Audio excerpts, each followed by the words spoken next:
आज की इस वीडियो में हम ये जानने वाले हैं कि हमारे शरीर में पाए जाने वाले लैंगरहैंस आइलेट्स का क्या यूज़ है। तो चलिए शुरू करते हैं इस वीडियो को। मैं हूँ स्वर्णिका, स्वागत है आपका हमारे चैनल ASK बेसिक्स पर। तो सर, आज हम आपसे ये जानना चाहते हैं कि हमारे शरीर में जो लैंगरहैंस आइलेट्स पाए जाते हैं उनका क्या यूज़ है, और इनके बीटा सेल्स में से ऐसा कौन सा हार्मोन निकलता है और उसका क्या यूज़ है हमारी बॉडी में। सभी व्यूवर्स को मेरा नमस्कार। लैंगरहैंस आइलेट्स, आपने एक ग्लैंड का नाम सुना होगा, पैनक्रियास ग्लैंड जी, जिसे हिंदी में कहते हैं अग्नाशय।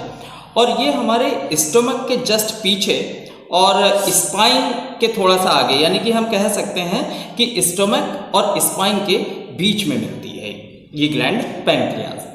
इस पैनक्रियास में कुछ इरेगुलरली शेप्ड पैचेस होते हैं जो कि एंडोक्रीन सेल से मिलके बने होते हैं। एंडोक्रीन सेल्स जानती हैं आप जी, जिनसे हार्मोन्स निकलते हैं। तो ये जो एंडोक्रीन सेल से बने हुए पैचेस हैं, इरेगुलरली शेप्ड पैचेस हैं, इनको सबसे पहले एक जर्मन फिजिशियन पॉल लैंगरहैंस ने देखा, या यूं कहें कि पॉल लैंगरहैंस ने इनको डिस्कवर किया, और उन्हीं के नाम पर इन पैचेस को, इरेगुलरली शेप्ड पैचेस को लैंगरहैंस आइलेट्स कहा जाता है।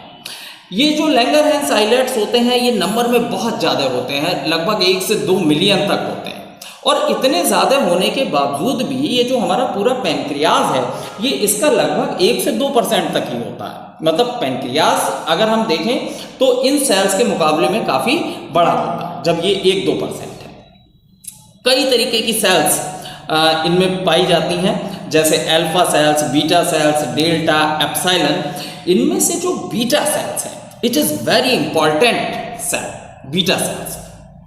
इनसे एक ऐसा हार्मोन निकलता है जो हमारी बॉडी में कार्बोहाइड्रेट, प्रोटीन और फैट के मेटाबॉलिज्म को कंट्रोल करता है।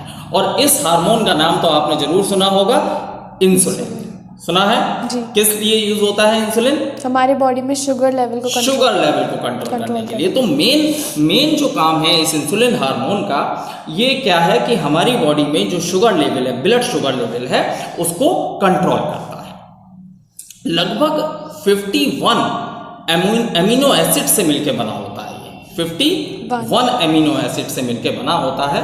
और जैसे ही ब्लड में ग्लूकोज का लेवल बढ़ता है तो इन सेल्स को पता चल जाता है, और ये सेल्स जरूरी अमाउंट में इंसुलिन को ब्लड में रिलीज कर देती हैं। ये इंसुलिन तुरंत ब्लड में मिल जाता है और जो कार्बोहाइड्रेट या ग्लूकोज के जो स्तर है उसको तुरंत कंट्रोल कर लेता है। इसके अतिरिक्त ये शरीर की हर सेल्स तक एनर्जी को पहुंचाने का काम भी करता है। तो ये जो इंसुलिन हार्मोन है हमारे लिए बहुत ही ज़्यादा उपयोगी है। आजकल आपने सुना भी होगा कि बहुत से लोगों को ब्लड शुगर हो जाती है, उनकी शुगर लेवल जो है बहुत बड़ा रहता है, और जब वो ज़्यादा बढ़ जाता है तो उन्हें बाहर से इंसुलिन लेना पड़ता है।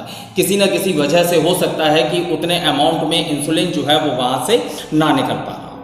ठीक, तो ये इसका बेसिक काम है। सर, जो इंसुलिन हार्मोन है वो भी पॉल लैंगरहैंस ने डिस्कवर किया था या फिर किसी और ने? नहीं, इंसुलिन हार्मोन जो है 1921 में 3 डॉक्टर्स की एक टीम थी। एक तो थे फ्रेडरिक जी बेंटिंग, दूसरे थे चार्ल्स बेस्ट, और तीसरे थे जॉन मैक्लिओड। इन तीनों ने मिलकर 1921 में इंसुलिन हार्मोन को डिस्कवर किया था। ठीक है, और इसके लिए फ्रेडरिक जी बेंटिंग और जॉन मैक्लिओड को 1923 में नोबेल प्राइज भी दिया गया था। तो आप समझ सकते हैं कि इसकी डिस्कवरी जो है, इंसुलिन हार्मोन की डिस्कवरी कितनी इम्पॉर्टेंट डिस्कवरी रही होगी कि जिसके लिए इन्हें नोबेल प्राइज भी दिया गया था। और मैं आपको बताऊं, एक साइंटिस्ट थे जिनका नाम था फ्रेडरिक सेंगर। इन्होंने इंसुलिन के स्ट्रक्चर को सबसे पहले फाइंड किया था।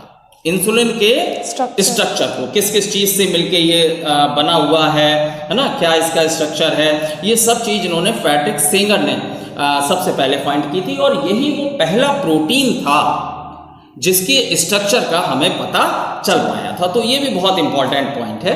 और फ्रेडरिक सैंगर को भी 1958 में इस डिस्कवरी के लिए नोबेल प्राइज दिया गया था। तो ये बहुत इंपॉर्टेंट चीज़ें हैं जो कि हमें याद रखनी चाहिए। Anything else about this? No sir, thank you so much.